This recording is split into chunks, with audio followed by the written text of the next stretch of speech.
குண்டாக இருக்கிறதுனால அவங்களுக்கு ஸ்ட்ரோக் வரும். ஏன் மென்னுக்கு அதிகமாக வருது, விமனுக்கு ஏன் அது வராது அப்படின்னா, சர்ஜரி பண்ணி பெட்லேயே படுத்திருப்பாங்க இல்லையா, ஸோ ப்ரீத்திங் ப்ராப்ளம்ஸ் வர சான்ஸ் இருக்குது. நிறைய பேர் ரொம்ப ஸ்ட்ரெஸ்டாக இருப்பாங்க, சர்ஜரி நடக்க போகுது அந்த மாதிரி. பால் கொடுக்கறது இன்னொருத்தவங்க யாராவது கொண்டுட்டு வந்து தான் அவங்கள ஃபீட் பண்ணுற மாதிரி இருக்கும். ஸ்ட்ரோக் பேஷண்ட்ஸ்னால் கூட லெஸ் தென் 6 மந்த்லாம் நல்லாவே அவங்களே நடந்து வாக்கிங் பண்ணி போயிடுவாங்க. ட்ரெண்டுக்காகவோ இல்லை உங்கள் ஃப்ரெண்ட்ஸ் பண்ணுறாங்கன்னோ இல்லை என்னோட சீனியர்ஸ் சொன்னாங்க பண்ணாதீங்க, உங்களுக்கு என்ன பிடிச்சிருக்கு. ப்ரெக்னன்சி டைமில் ஸ்ட்ரோக் வரும் சொல்கிறீங்க இல்லையா, அது குணப்படுத்த முடியும்ல? இப்போ நீங்கள் ஆர்த்தோ சொல்லிட்டீங்க இல்லையா, இப்போ அப்படியே நியூரோ வரலாமே. இப்போ நியூரோவில் வந்து இந்த மாதிரி கேசஸ்லாம் நீங்கள் பார்த்துருக்கீங்க? நியூரோவில் ஒரு ஃபிசியோன்னு நம்ம ஒருத்தவங்களை எடுத்துக்கிறோன்னா கண்டிப்பாக ஸ்ட்ரோக் கேஸ் பார்த்துருப்பாங்க. ஒன்றாவது பார்க்காம இருக்க வாய்ப்பே கிடையாது. அது அவங்க காலேஜ் முடிச்சு அந்த இன்டர்ன்ஷிப் பீரியட்லேயே பார்த்துருவாங்க. ஏன்னா ஸ்ட்ரோக் அவ்வளோ காமனாக நம்ம வந்து இங்கே பார்த்துட்ருக்கோம்.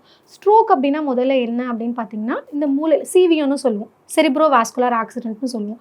மூளையில் ஒன்று ரத்த கசிவு இல்லைன்னா ரத்தம் கட்டிடுறது, ஒரு இடத்துல மட்டும் ரத்த சப்ளை ஒழுங்காக இல்லாததுனால மூளையை பாதிக்கக்கூடியதுக்கு பேர் தான் ஸ்ட்ரோக்குன்னு சொல்லுவோம். அதே மாதிரி ஸ்ட்ரோக் காமனாக நிறைய பேருக்கு யாருக்கு வரும்னா மென்ஸ்க்கு தான் வரும், விமென்ஸ்க்கு அதிகமாக வராது. ஆனால் விமென்க்கு எப்போ வரும்னா போஸ்ட் மெனோபாஸ் ஆனதுக்கு அப்புறமா தான் விமென்க்கு வரும். ஆனால் விமெனில் வந்து மெனோபாஸ் இல்லாமல் எந்த ஸ்டேஜில் வரும் அப்படின்னு பார்த்தீங்கன்னா ப்ரெக்னெண்ட்டாக இருக்கும் போது வரும்.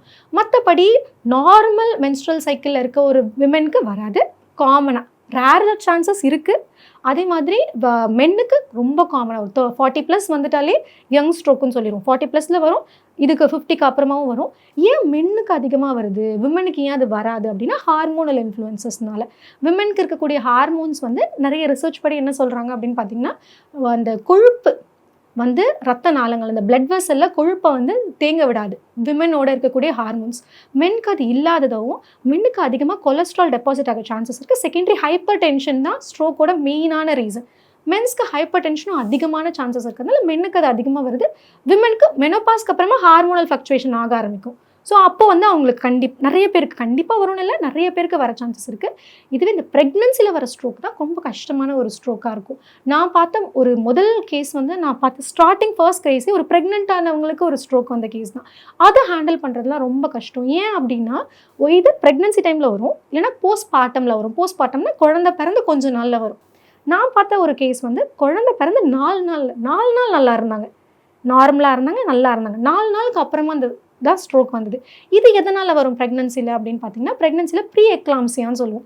ப்ரெக்னன்சி டைம்லேயும் ஹைப்பர் டென்ஷன், அந்த ரத்த கொதிப்பு, ரத்த கொழுப்பு அதெல்லாம் இருக்க மாதிரி அவங்களுக்கு ப்ரெக்னன்சி டைமில் அந்த ஹைப்பர் டென்ஷன் அதிகமாக இருக்குது. ஒரு சிலவங்களுக்கு வலிப்பு வருதுன்னு சொல்லுவாங்க, எபிலெப்சிலாம் இருக்கும்.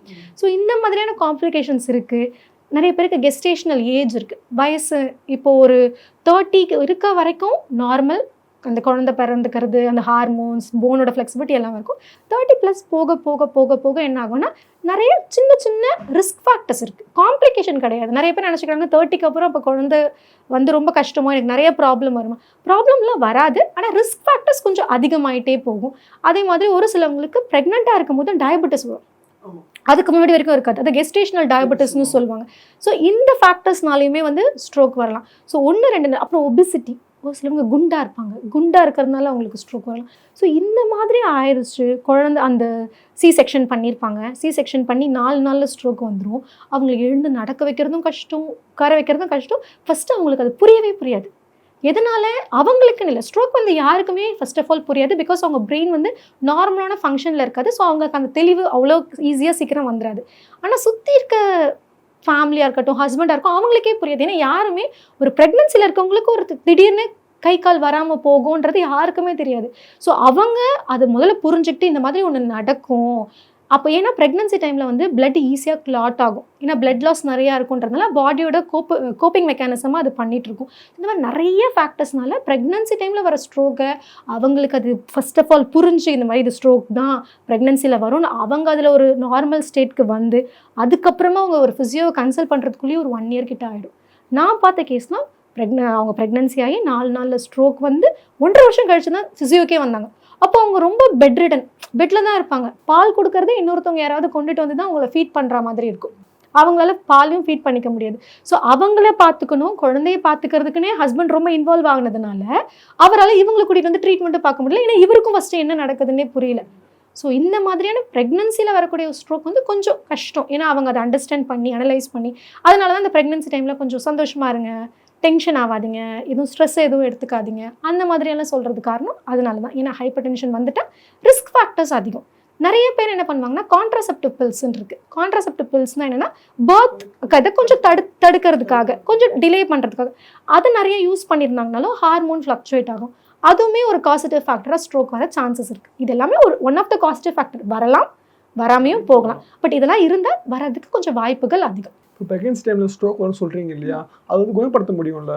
ஸ்ட்ரோக்கை அவங்களோட எந்த லெவலில் பிரெயின் ஃபங்க்ஷன் வந்து இதுவாக இருக்குது, ஃபார் எக்ஸாம்பிள் ஒரு இடத்துல ரத்தம் போகலனாலே கொஞ்ச நேரத்துலேயே அந்த செல்ஸ் கொஞ்சம் கொஞ்சமாக அதோட பவரை இழந்து அது இறந்துட்டு இருக்க ஆரம்பிக்கும். ஸோ எவ்வளோ அது போயிருக்கு, எப்போ அவங்க டேப்லெட் எடுக்க ஆரம்பிச்சிருக்காங்க, அது எவ்வளோ திருப்பி ரீக்ரோத் ஆகிருக்கு, அதெல்லாம் அந்த பிரெயின் ஃபங்க்ஷன் ப்ராப்பராக மெயின்டைன் ஆகுது. அவங்களோட பில்டிங் ரொம்ப ரொம்ப முக்கியம்.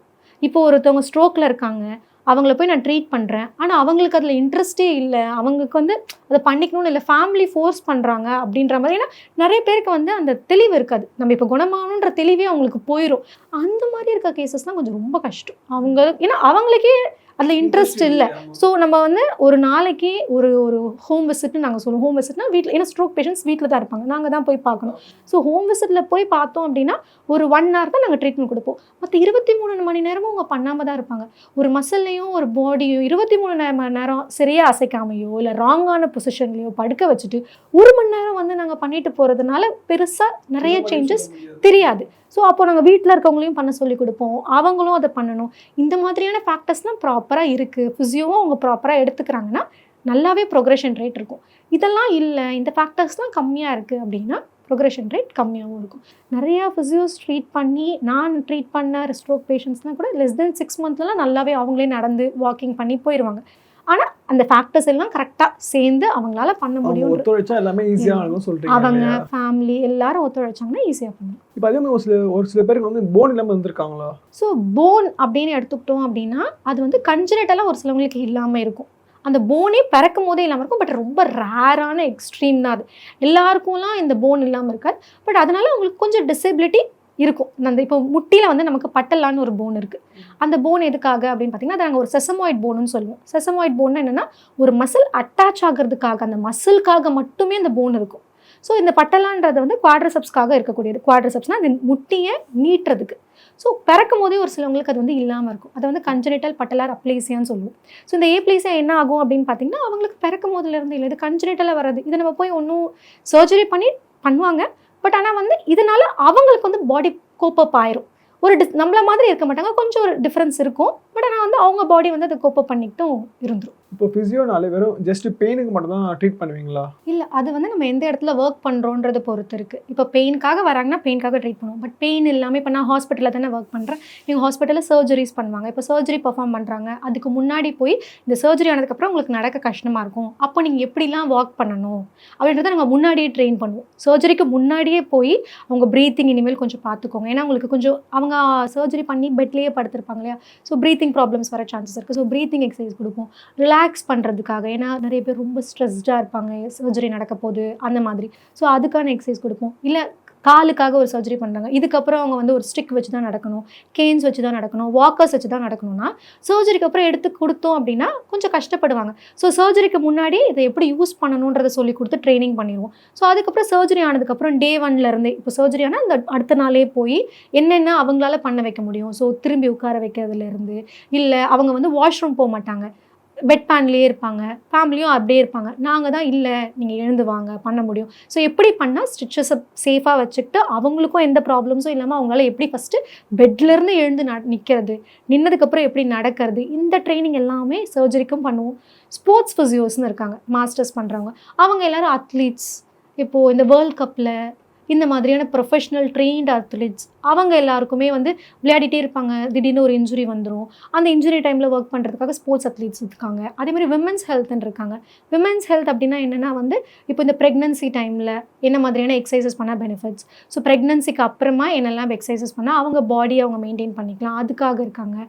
கம்யூனிட்டி ஃபிசியோன்னு இருக்காங்க. கம்யூனிட்டி ஃபிசியோனா இந்த என்ஜிஓஸில் ஒர்க் பண்ணுறவங்க, இந்த கேம்ப்ஸ்லாம் போடுவாங்க பார்த்தீங்களா, அந்த மாதிரிக்காக அந்த மெடிக்கல் கவுன்சிலிங் கொடுக்கறதுக்காகவும் கன்சல்டேஷன் பண்ணுறதுக்காகவும் அந்த மாதிரியான ஃபிசியோஸும் இருக்காங்க. ஃபிசியோஸ் ரொம்ப வைட். இப்போ நான் ப்ரொஃபஷ்னலாக டீச் பண்ணிகிட்ருக்கேன். இப்போ அகாடமிக் சைடில் அசிஸ்டன்ட் லெக்சர்ஸாக மாஸ்டர்ஸ் பண்ணிவிட்டு ஒர்க் பண்ணுவாங்க. ஸோ இந்த மாதிரி நிறைய கேட்டகரைசேஷன் இருக்குது ஃபிசியோவாக இருந்தோம் அப்படின்னா. இப்போ நீங்கள் இவ்வளோ சொன்னீங்க இல்லையா, என்கிட்ட ஒரு சில பேர் என்ன கேட்டாங்கன்னா, இப்போ யூஜி வந்து பிஜி படிச்சுட்டேன், ஆஃப்டர் பிஜிக்கு என்ன படிக்கலாம் அப்படின்னு அக்கா கிட்ட கேளுங்கண்ணா அப்படின்னு சில பேர் சொல்லி அமிச்சாங்க. ஸோ யூஜி பிஜியை படிச்சதுக்கப்புறம் ஆஃப்டர் என்ன பண்ணலாம்? ஸோ அது வந்து அவங்களோட இன்ட்ரெஸ்ட்டை பொறுத்து.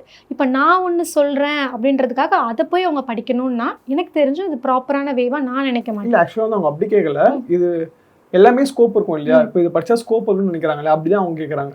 எல்லாத்துக்குமே ஸ்கோப் இருக்குது. ஓகே, இப்போ நீங்கள் அதை எப்படி கொண்டுட்டு வெளியில் வரீங்க அப்படின்றதுல தான் அது இருக்குது. எல்லாத்துக்குமே இப்போது நியூரோவாக இருக்கட்டும், ஆர்த்தோவாக இருக்கட்டும், ஸ்போர்ட்ஸாக இருக்கட்டும், கார்டியோவாக இருக்கட்டும், எல்லாத்துக்குமே ஸ்போர்ட்ஸ் இருக்குது. ஆனால் அவங்க அந்த ஸ்கில் செட்டை எப்படி காமிச்சு எந்த இடத்துல அவங்க ப்ராப்பராக அவங்க ஸ்கில் செட்டை யூஸ் பண்ணி ஷைன் பண்ணி வெளியில் வராங்கன்னு இருக்குது. ஆனால் ஒரு சில டைம் ஒரு சில ட்ரெண்ட்ஸை ஃபாலோ பண்ணுவாங்க. ஸ்போர்ட்ஸ் ஃபிசியோனா எல்லாரும் ஒரே டைமில் எல்லாரும் போய் ஸ்போர்ட்ஸ் ஃபிசியோவே எடுப்பாங்க. பார்த்து நிறைய பேர் அப்படி ஸ்போர்ட்ஸ் ஃபிசியோஸாக இருப்பாங்க. அது ஒரு ட்ரெண்டில் பண்ணுறது, ட்ரெண்டுக்காகவோ இல்லை உங்கள் ஃப்ரெண்ட்ஸ் பண்ணுறாங்கன்னோ இல்லை என்னோட சீனியர்ஸ் சொன்னாங்கன்னு பண்ணாதீங்க. உங்களுக்கு என்ன பிடிச்சிருக்கு, ஏன்னா நீங்கள் பிடிச்சதை பண்ணிங்கனாலே ஆட்டோமேட்டிக்காக நீங்கள் ஸ்கில்ஸை வளர்த்துருவீங்க. ஸ்கில் இருந்துட்டாலே நீங்கள் வந்து சக்ஸஸ்ஃபுல்லாக ஓரளவுக்கு உங்கள் கரியரை மெயின்டைன் பண்ணிடலாம். எல்லாரும் சொல்கிறாங்க நானும் போய் அதை பண்ணிட்டேன், இப்போ முடிச்சதுக்கப்புறம் நான் என்ன பண்ணுறதுன்னு தெரியல. ஏன்னா எல்லாரும் என்ன நினைப்பாங்கன்னா, என்ன எம்பிடியில் நான் என்ன செலக்ட் பண்ணணும்னு தான் கேட்பாங்க. அதை முடிச்சதுக்கப்புறம் அதை அவங்க எப்படி யூஸ் பண்ண போகிறாங்க, அதில் அவங்களுக்கு இன்ட்ரெஸ்ட் இருக்கா, அது எதுவுமே அவங்களுக்கு தெரியாது. ஸோ அதில் கொஞ்சம் நாலேஜ் இருந்துட்டு இதை நான் பண்ண போகிறேன், எனக்கு இது பிடிச்சிருக்கு, இதை வச்சு அதில் ஸ்கோப்பே இல்லைனாலும் அவங்களால இந்த ஸ்கோப்பை க்ரியேட் பண்ண முடியும். ஆனால் ஒரு ட்ரெண்டை ஃபாலோ பண்ண வேண்டாம், அவங்களுக்கு எது பிடிச்சிருக்கோ அந்த மெஜாரிட்டியை செலக்ட் பண்ணிவிட்டு அவங்க பண்ணுறது தான் நான் எப்பயுமே ஒரு ஆப்ஷனாக சொல்லுவேன். பிடிச்சதை படி, அதில் டேலண்ட்டை வளர்த்துக்க, அதுக்கப்புறம் நீ டெவலப் ஆகும்னு சொல்கிறீங்க. கரெக்டாக நிறைய இன்ஃபர்மேஷன் பகிர்ந்துக்கிட்டீங்க. ரொம்பவே நன்றி மேம். தேங்க்யூ.